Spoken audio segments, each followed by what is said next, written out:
नमस्कार। आप देख रहे हैं लोकल 7 न्यूज। मैं हूं आपके साथ प्रिया। आज हम आपके लिए लेकर आए हैं आपके इलाके की बड़ी खबरें, एक्सक्लूसिव डाउन रिपोर्ट्स और वो सारी बातें जो आपके लिए जानना बेहद जरूरी है।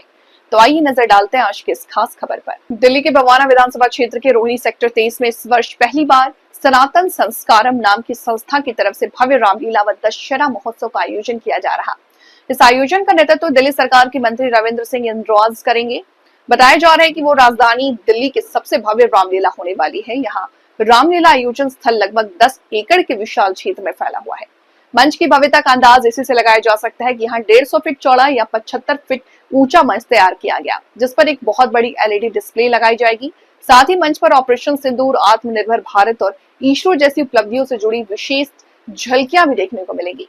इतना ही नहीं, रामायण के विभिन्न प्रसंगों को आधुनिक तकनीक के साथ प्रस्तुत किया जाएगा और सुरक्षा के लिए पूरे परिसर में करीब 125 से अधिक सीसीटीवी कैमरे लगाए गए और लगभग 7,000 लोगों के बैठने की स्वास्थ्य व्यवस्था भी है।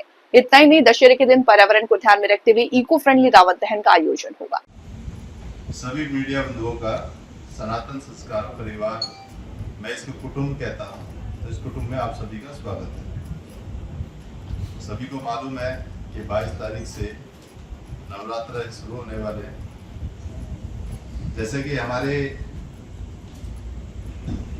रामलीला के मेन टाइटल का नाम सनातन संस्कारम है। पहली बार रामलीला कर रहे हैं, पर इसमें बहुत सारे काम होने वाले हैं। सनातन को बढ़ाने में सनातन संस्कारम हमेशा अग्रणी रहने वाली है, ऐसा मेरा मानना है। क्योंकि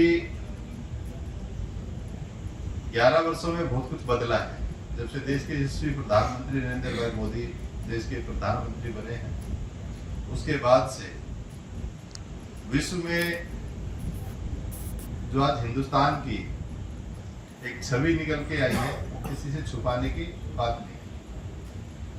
जितना कार्य देश के यशस्वी प्रधानमंत्री नरेंद्र भाई मोदी ने किया है, अंत्योदय का परिचय दिया है और हर वर्ग के उत्थान की बात की है, ऐसे ही हमारी इस रामलीला के अंदर पहले दिन से ही आपको वो छवि दिखने वाली है। क्योंकि ये रामलीला नहीं है, ये सनातन संस्कारम नाम इसलिए रखा गया कि यहाँ पे आपको सनातन की छवि दिखने वाली है, इसलिए ये रामलीला की जा रही है। पहले दिन से ही संतों का यहाँ आना रहेगा। जब हम लैंप लाइटिंग करते हैं तो कोई वीआईपी ढूंढते हैं, पर यहाँ ऐसा आपको देखने को नहीं मिलेगा। यहाँ पे आपको पहले दिन संतों का आगमन दिखाई देगा। सर्व समाज के संत उस लैंप लाइटिंग को करेंगे और अंतिम क्षण तक, जब तक रावण दहन ना हो जाए, तब तक आपको अलग अलग रूप में वो सभी लोग दिखाई देंगे।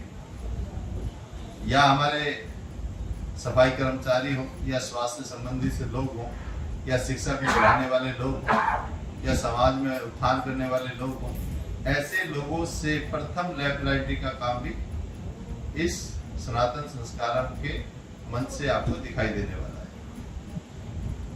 क्योंकि हमने रामलीला करना, सनातन को बढ़ाना तो एक लक्ष्य रखा है, पर समाज में समरसता का भाव कैसे बढ़े, जो हमारी संस्कृति और परंपरा रही है, वो कैसे आगे बढ़े और 2047 में ये देश विश्व गुरु कैसे बने, ये विशेष रूप से हमने इस सनातन संस्कारम के इस परिवार और इस कुटुंब ने इसका विशेष रूप से ध्यान रखा है। इस कारण से इस रामलीला का आयोजन, सनातन संस्कारम का पहला रामलीला का आयोजन, क्योंकि सनातन संस्कारम लगातार बहुत सारे कार्य करने वाला है, तो उसमें रामलीला का भी एक पहला पड़ाव, क्योंकि राम के नाम से जो कार्य शुरू होता है, कहते हैं कि राम जी ने पहला पत्थर अपने बिना नाम से डाला तो शायद वो डूब गया, पर राम का नाम लिखकर जिस पत्थर को भी हमने उस समुद्र में डाला, वो तैर गया।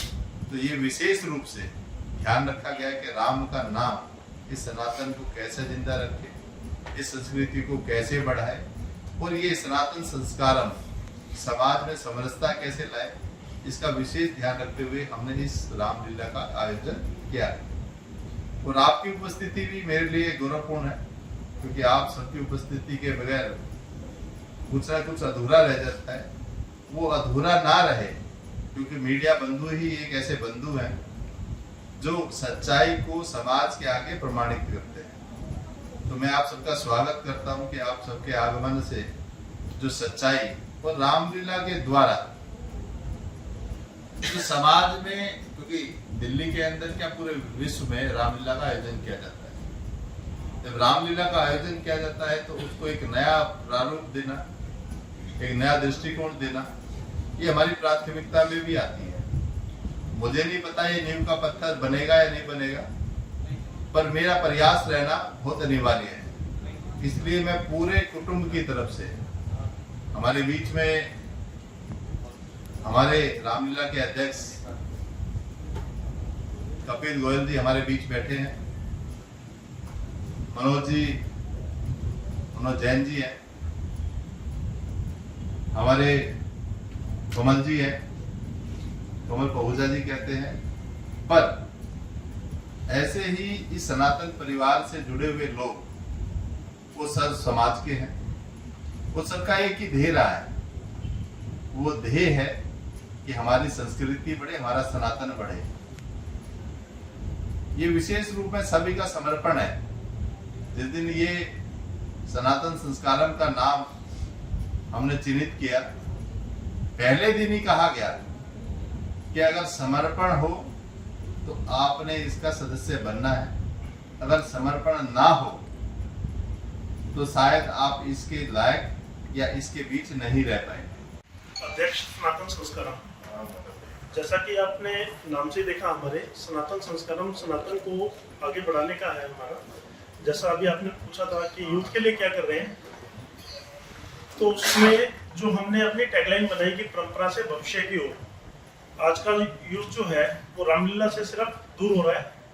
उसको सिर्फ झूले या खाने में आता था वो रामलीला देखने के लिए। इसी चीज को हमने यहाँ पे उसको बढ़ावा देने के लिए कि यूथ आए रामलीला में, कुछ ऐसे तकनीक और मंचन के साथ हमने उसका अरेंजमेंट किया है कि वो अच्छा मंचन दिखे यूथ को आके।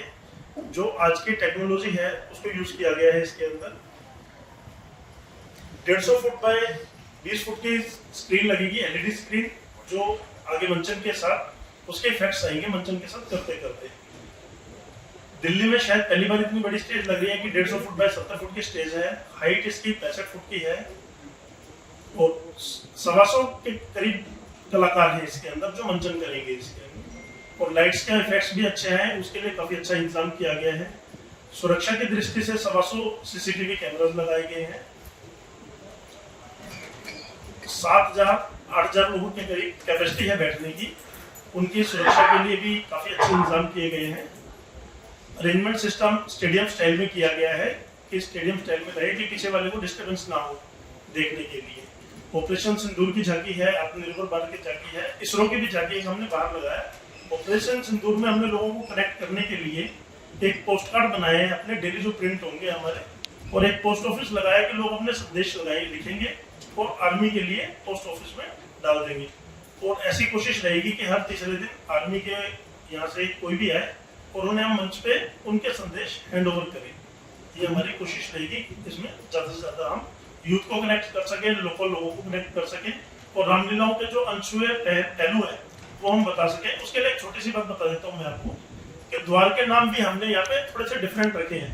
जैसे हमने जटायु द्वार रखा है, केवट द्वार रखा है, शबरी द्वार रखा है और एक जामुन द्वार रखा है।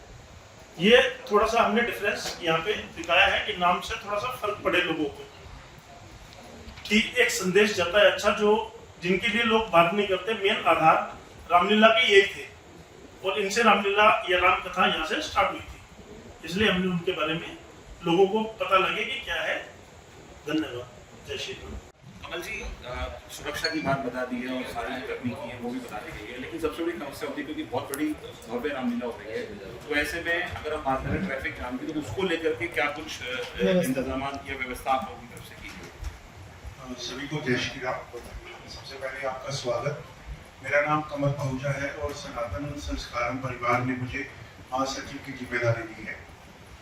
आपने ट्रैफिक सुरक्षा से जुड़ा सवाल पूछा है।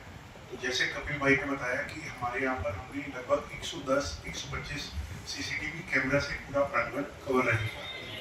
इसके अतिरिक्त जब भी हम सुरक्षा की बात करते हैं या जब हम ये बात करते हैं कि लोगों ने रामलीलाओं में आना कम कर दिया है, उसकी एक बहुत बड़ी वजह होती है भीड़ भाड़। तो उसको ध्यान में रखते हुए हमने खास तौर पर जितने भी हमारे एंट्री एग्जिट पॉइंट्स हैं या मेले में चलने की जगह है या फूड कोर्ट का एरिया है या झूले का एरिया है, वहाँ पर एम्पर स्पेस रखा है ताकि लोग अगर बहुत अधिक संख्या में भी आ रहे हैं तो उन्हें भीड़ भाड़ का एहसास ना हो, वो इसको एक बहुत अच्छे वातावरण को एंजॉय कर सके और उनके लिए एक अच्छा अनुभव हो। अब ये तो प्रांगण के अंदर की बात है। जब हम प्रांगण के बाहर की बात करते हैं तो एक बहुत बड़ी समस्या होती है, क्योंकि रात का समय होता है, अक्सर लोग गाड़ियों में आते हैं परिवार के साथ। तो हमने इसमें 3 लेवल पर अलग अलग पार्किंग की व्यवस्था की है, जिसमें ऑब्वियसली चीफ गेस्ट मूवमेंट बहुत ज्यादा रहेगा तो उनके लिए एक सेपरेट पार्किंग व्यवस्था है। जो हमारे मेंबर्स हैं, सदस्य हैं संस्था के, अलग अलग लेवल पर जुड़े हुए लोग हैं, उनके लिए अलग व्यवस्था है। इसके अलावा पहले कार पार्किंग की फैसिलिटी अवेलेबल है। कुल मिलाकर 550 से 750 गाड़ियों की व्यवस्था जो संस्था की तरफ से की गई है। इसके अतिरिक्त क्योंकि ये प्रांगण हर तरफ से चौड़ी सड़कों से और ग्राउंड से जुड़ा हुआ है, तो उसमें भी लोग अपने जो लोग निःशुल्क सेवा लेना चाहते हैं वो लोग भी अपनी गाड़ियों की व्यवस्था कर सकते हैं। संस्था की तरफ से हर तरफ प्रकाश की व्यवस्था की गई है ताकि अंधेरे का भाव उन तक ना हो। तो ये थी आज की अहम खबर, वो हर अहम जानकारी जिसे जानना आपके लिए जरूरी था। अगर आपके पास है कोई खबर, मुद्दा या सुझाव तो आप हमें जरूर बताएं। हमें फॉलो करें सोशल मीडिया पर और देखते रहिए लोकल 7 न्यूज, क्योंकि खबर वही जो आपके करीब हो। मैं प्रिया आपसे लेती हूँ इजाजत। नमस्कार।